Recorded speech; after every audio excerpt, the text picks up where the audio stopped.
तो ये गौतम खट्टर का एक क्लिप मेरे सामने आया, तो इसमें बीच में से जैसे ही मैंने चालू करा तो चपटोगोला की बात चालू हो गई, और चपटोगोला की बात जहाँ चले और हम उस पर प्रतिक्रिया ना दें, ऐसा होना काफ़ी एक दुष्कर कार्य है। तो सुनते हैं ये क्या बोलता है।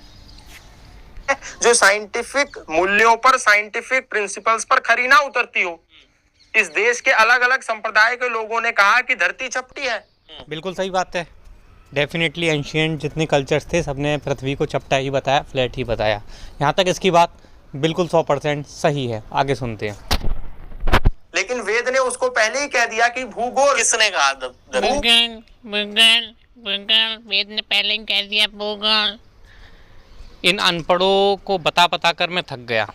पहले एक अनपढ़ आया था सुधांशु त्रिवेदी, वही यही रट्टा लगा रहा था, भूगोल वाला रट्टा है ना। उसको मैंने 2-3 वीडियो बना के एक्सपोज करा, आप देख सकते हैं, लिंक में डिस्क्रिप्शन में डाल दूंगा, आप देख सकते हैं। उसके बाद एक और महामूर्ख आया था अभिजीत चावड़ा, वही भूगोल वाला रट्टा लगा रहा था।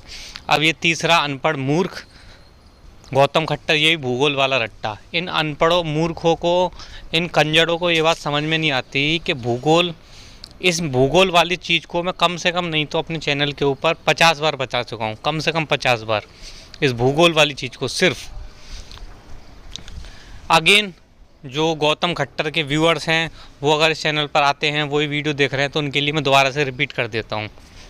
भूगोल, भूगोल लिखा है तो गोल क्या होता है? गोल कोई शेप नहीं होती। गोल कौन सी शेप है बताओ?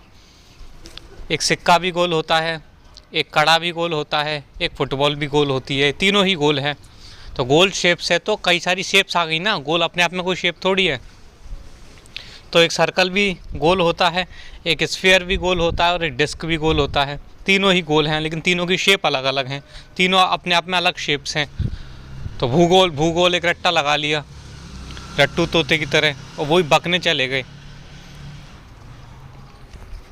ठीक है, अब आप जानते नहीं क्या कौन कौन से ऐसे ग्रंथों में लिखा हुआ है गैलीलियो को किसने मारा ये बताने पर कि धरती गोल है? इसलिए मारा कि अगर, इसलिए मारा।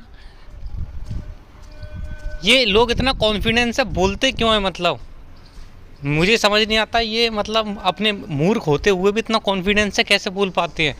इन्हें समझ नहीं आता कि हम मूर्ख हैं, या ये अपने आप को बहुत महान विद्वान समझते हैं, मतलब या इन्हें गलतफहमी है, या तो ये अपने आप को महान विद्वान समझते हैं इसलिए इतना कॉन्फिडेंटली बोल पाते हैं। शायद इनको पता नहीं है कि कितने महामूर्ख हैं।